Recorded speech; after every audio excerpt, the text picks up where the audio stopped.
Good morning, esteemed speakers, Honorable Vice Chancellor, distinguished guests, scholars and participants.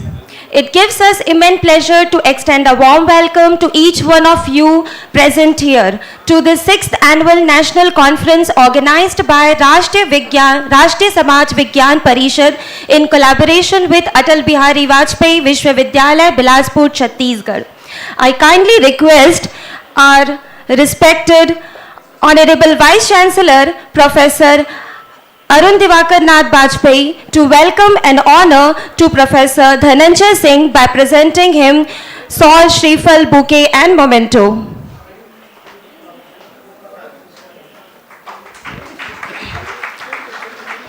Furthermore, I humbly request Honorable Vice Chancellor to welcome and honor Professor Vignesh Bhatt by giving Saul Shrifal memento and bouquet.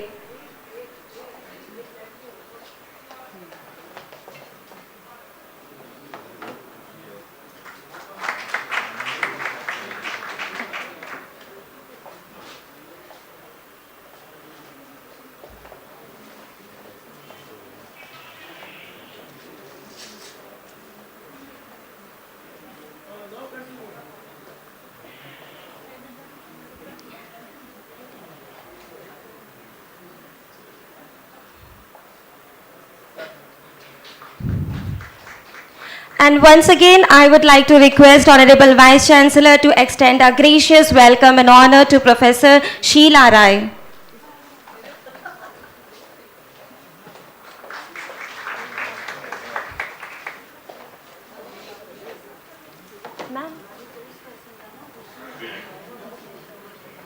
Now I would like to request Dr. Pooja Pandey, Department of Commerce and Financial Studies, to welcome and honor our Honorable Vice Chancellor Arun Divakar Nath Bajpayee, Atal Bihari Vajpayee Vishwavidyalaya, Bilaspur, Chhattisgarh.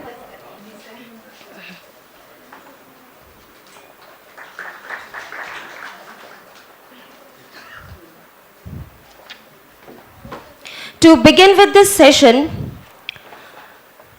we are honored to have the esteemed presence of Professor Dhananjay Singh, the Member Secretary of Indian Council of Social Science Research, ICSSR, New Delhi, collaborating us for this intellectually stimulating event. I would like to call him for his deliberation. Sir.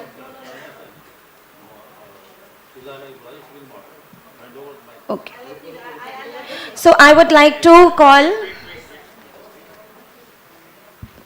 on behalf of Atal Bihari Vajpayee University as well as Rastriya Samaj Vigyan Parishad, welcome all of you to this prestigious event of 6th Annual Conference of Rastriya Samaj Vigyan Parishad.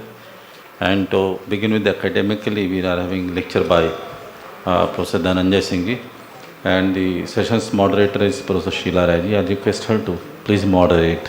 Thank you very much.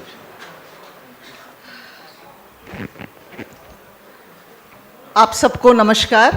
इस मंच पर जो आसीन हैं आदरणीय आज के कार्यक्रम के आदरणीय अध्यक्ष प्रोफेसर वीएन भट्ट और आज के जो मुख्य वक्ता हैं प्रोफेसर धनंजय सिंह एंड आज के आपके विश्वविद्यालय के जो कुलपति और हमारे संगठन के जो अध्यक्ष हैं प्रोफेसर एडीएन वाजपेयी, मेरे समक्ष मेरे दो बहुत आदरणीय जो इस संगठन के पेट्रन्स हैं प्रोफेसर पीवी कृष्ण भट्ट जी और राजकुमार भाटिया जी, आपको मेरा नमस्कार और आपके आशीर्वाद से ये कार्यक्रम प्रारंभ करने की अनुमति लेती हूँ। Dear friends, I should say that we should be grateful to Professor Dhananjay Singh ji because he is playing the role of Hanuman over here.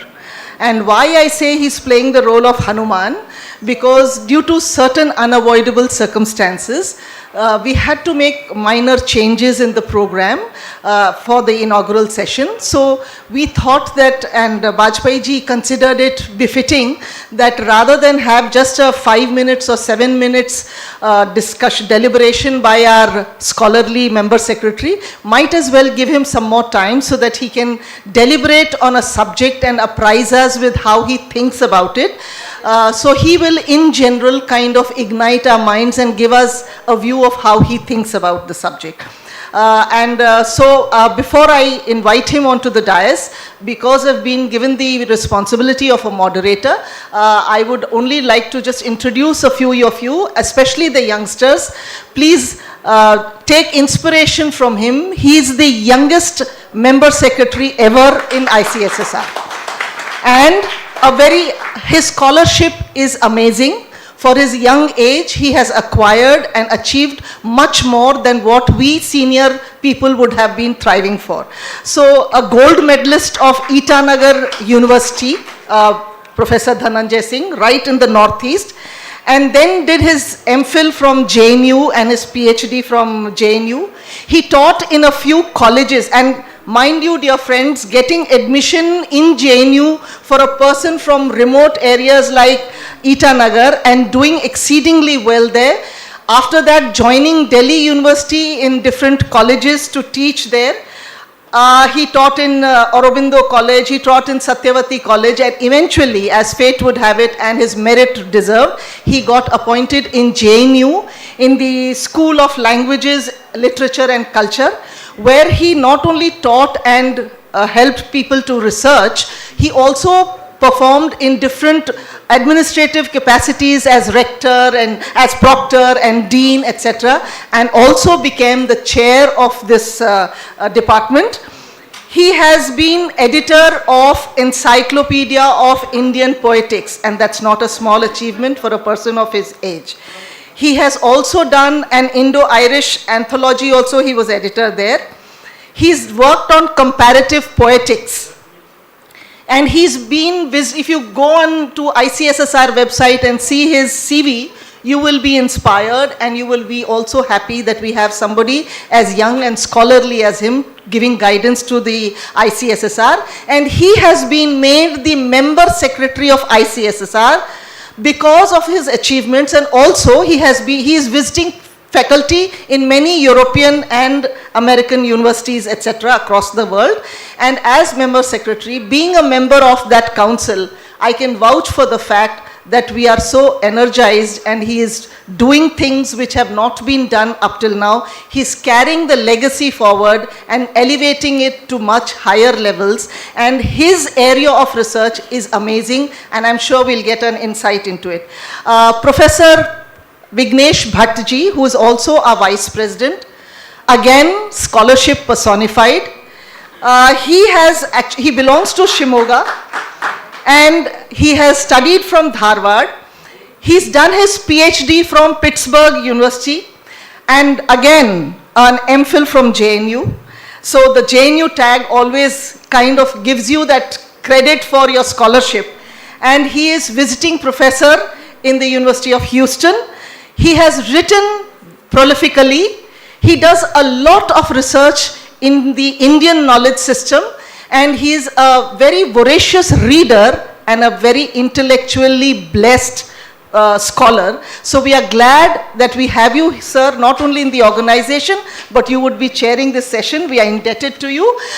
So I'll just give, with this brief introduction, I would request Professor Dhananjay Singh, with the apology, any inconveniences to cause to you, sir, we think that you will bear with it. We are an institution, we are an organization with meager resources. We shall remain indebted to Professor A.D.N. Bajpai, who is our president. His dynamism is definitely marvelous, and he's managed to arrange this conference in this university. We are grateful to him, and also this is the first session. I am expressing gratitude on behalf of all those who have contributed directly or indirectly in making us realize this dream of having our 6th annual conference. So over to you, Dhananjay Singh ji. Thank you.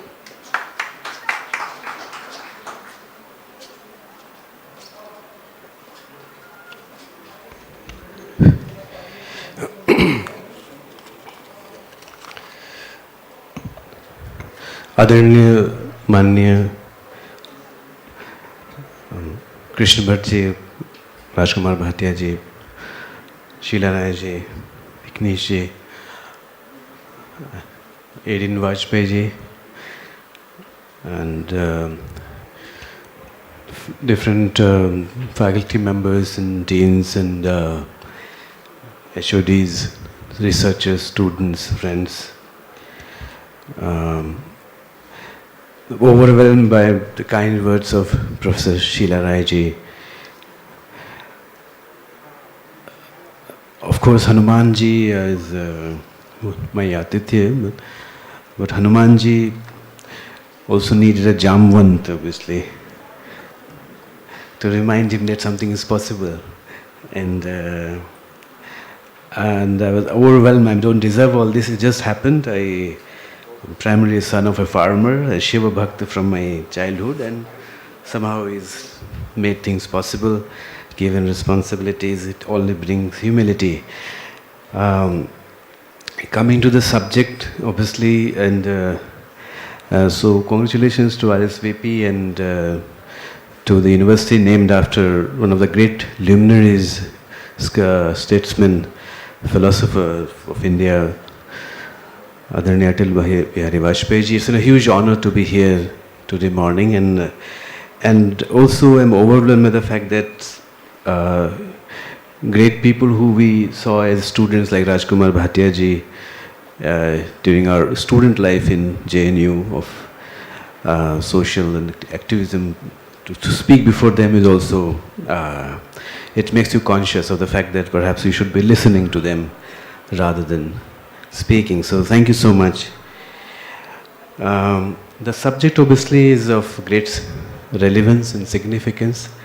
Holistic development, Indian perspective, social science. Over the last, I must say, 20 years or so, there's been thinking that knowledge systems globally have been in crisis. And the crisis has been the fact that there has been there has been a separation between hard sciences, social sciences and humanities.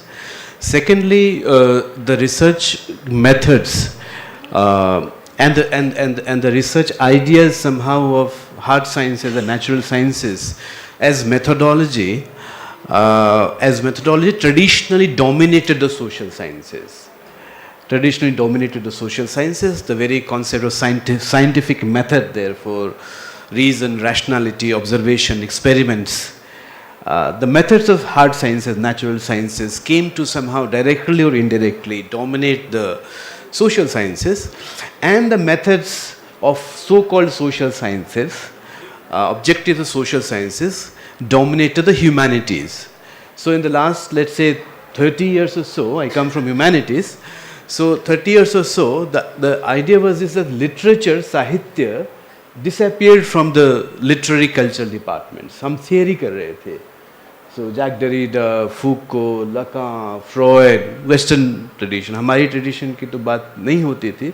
मैं अपने गुरु की वजह से हूँ. मैं अपने मेरे गुरु की वजह से प्रोफेसर कपिल कपूर, जिन्होंने एक दृष्टि दी, जिनकी दृष्टि की वजह से नया सोचने का प्रयत्न किया, और इसलिए और राजकुमार भाटिया जी जैसे हम लोग मिले नहीं, पर मैं स्टूडेंट था, एक दो बार उनको याद भी नहीं होगा. तो एक जो इन्फ्लुएंस है नई सोच का कि हमारी परंपरा में क्या है, भारतीय परंपरा में क्या है. As a student of literature, humanities, social sciences and sciences, what are you contributing as भारतीय, वो ज़रूरी है. यहाँ पे रिसर्चर्स हैं, यंग रिसर्चर्स, उनके लिए बड़ी आवश्यकता है. Let me come back to my point.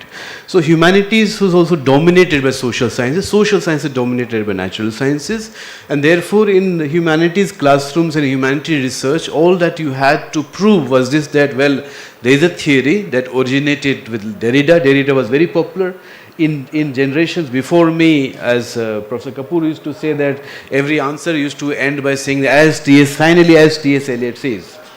So here as well, Eliot of course was influenced by Indian thought. That's a subject for another deliberation. It was so. Now the crisis was felt because we were faced with some serious problems, obviously, serious problems, social problems, global problems, which were global in nature. And therefore there was thought that question of like ethics, for instance, ethics जो waste में Aristotelian systems समझते हैं, questions like ethics, obviously emotions. Well, in the Western tradition, right from Plato, emotion has no place in constitution of knowledge, in construction of knowledge. in structuring. There was no place, obviously. So Plato would say, for instance, that the poets had no place in the Commonwealth because poets write based on inspiration, poets write or compose poetry based on emotions. There is no reason to it. There is no use of literature and culture. Therefore, literature and culture should not have any place in the ideal state. Obviously, that continued to be the tradition, the separation basically between let's say social sciences and humanities, as I'm saying. Now this realization came much later, at least end of 20th century, 21st century, where things like climate crisis, for instance, climate crisis, other socio-political problems, which made it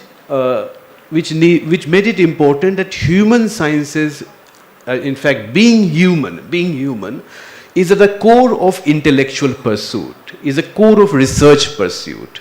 And therefore, there was people like Gayatri Spivak and all in my, in literary studies, obviously, they started talking use of importance of emotions in construction of knowledge, basically.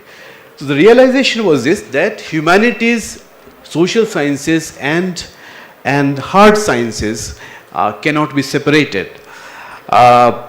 What national education policy does, of course, National Education Policy 2020, what it does is this, that it reiterates, in fact, a unique Bharatiya parampara of a lack of separation between studies that needed thinking, critical thinking, studies that needed emotional response, studies that needed an understanding of dharma, studied and needed the importance of artha.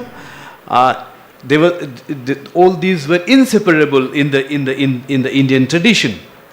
But the separation, of course, in the Western tradition primarily started with Plato, but it had a major, major effect with what is understood as modernity, 18th century, 19th century, Enlightenment.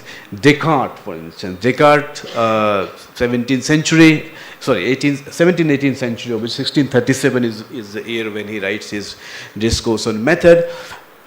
With that, I think, therefore I am.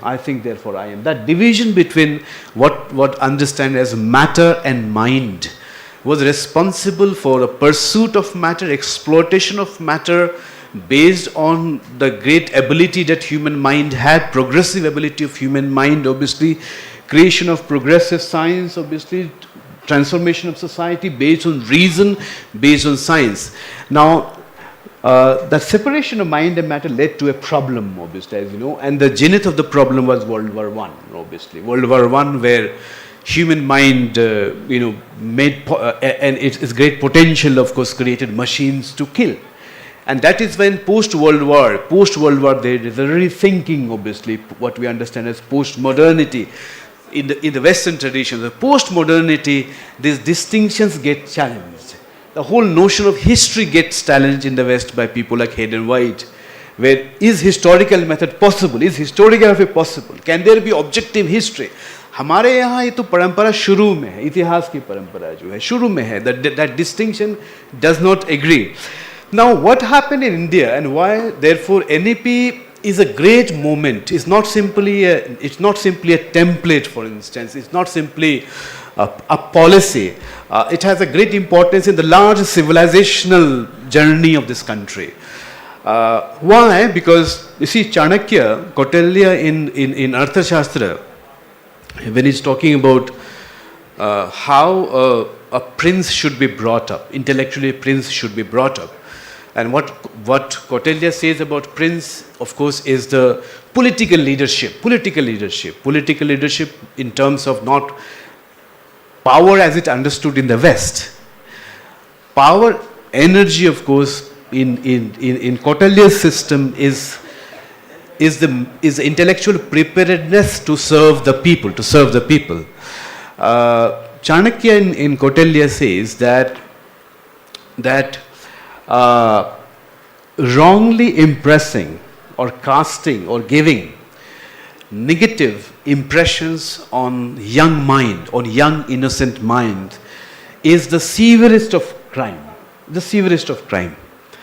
That young minds, that Kautilya says, that young minds should be trained in righteousness, in dharma.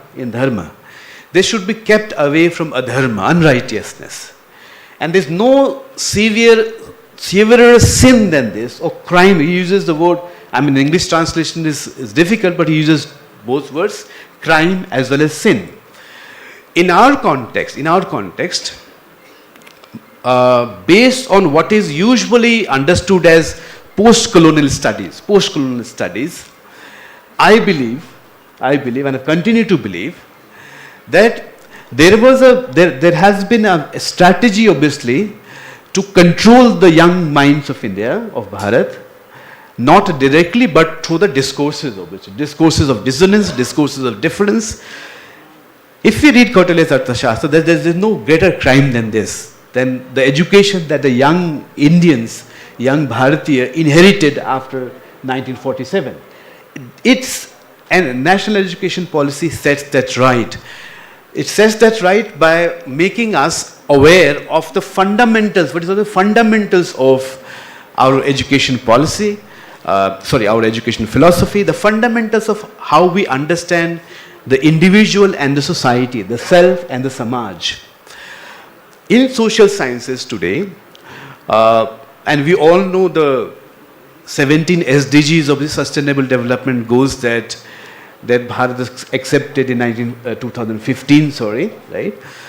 The Sustainable Development Goals that are crucial for Bharat to become Vikasit by 2047 or earlier than that, can be approached by a holistic philosophy of development and holistic philosophy of education that is ingrained in our system. Now, when we talk of development, the Indian knowledge system, the primary question, of course, that comes to us is knowledge as such. A civilization where knowledge has been a purifier. Bring to your mind Katha Upanishad. Nachiketa, obviously, in Gautam, right? His father. And Nachiketa Vag Sravasa or Gautama, as he later says. His father, as I think all of you know this story, obviously, it's a very famous story. I don't need to go into this. But when it comes to that, the first thing that, of course, the first boon that he gets, because he's a knower, Nachiketa is a knower, right? And of course, when Yama comes to know that he's been waiting for 3 days without any food, nothing to eat, of course, a knower is respected. And therefore he asks him to choose a boon. The first boon that he chooses is this, that let my father not feel guilty that he has given me to death, that he's given me to Yama.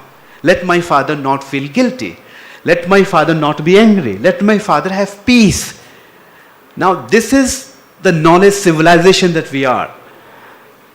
We all understand, that's why when I read the first time, when I read Katha Upanishad and when I read this particular narrative and the dialogue, I was reminded of Rama, obviously. Rama and Sri Rama's banishment and yet his devotion to Dasharatha. Here you have Nachiketa, his father, out of anger for a mere question that you had to give everything that you possess. You get to give everything to you possess.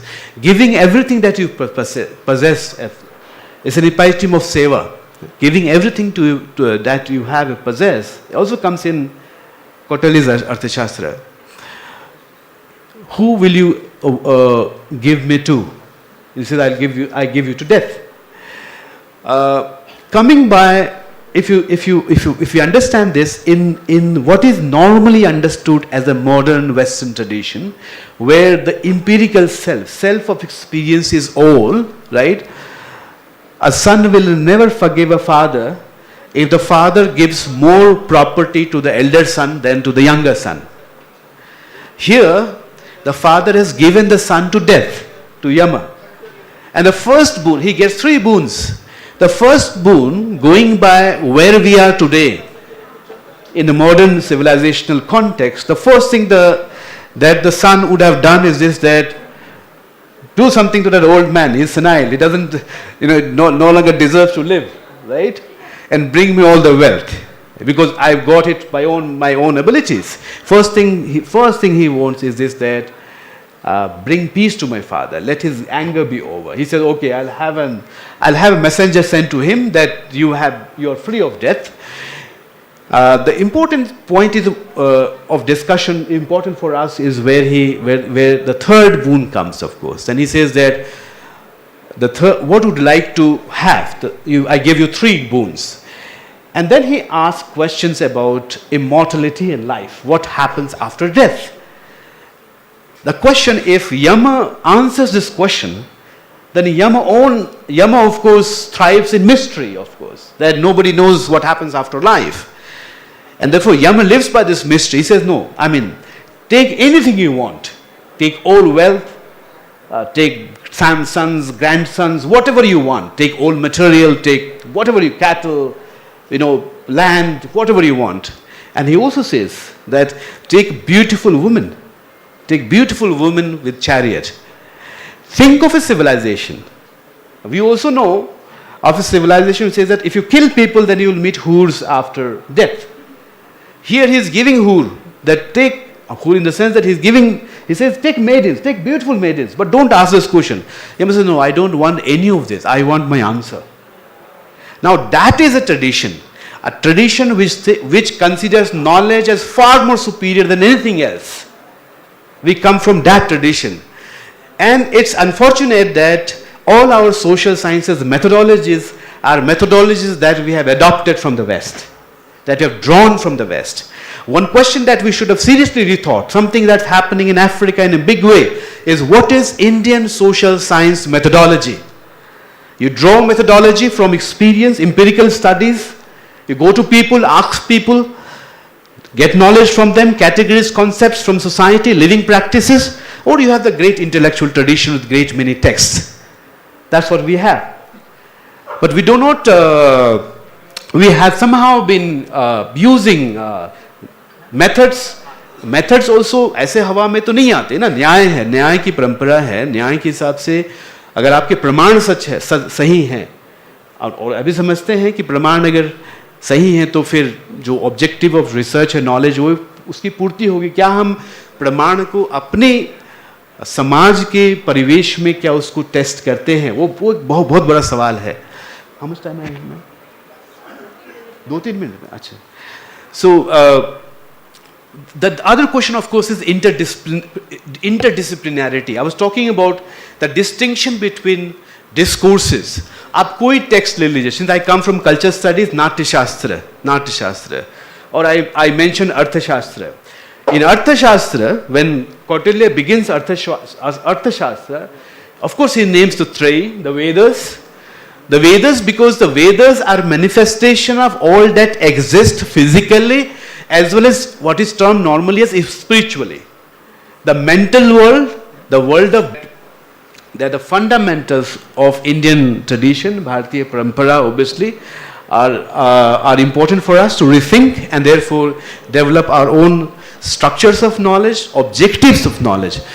Especially with last point, everybody is talking about artificial intelligence. Everybody is talking about artificial intelligence.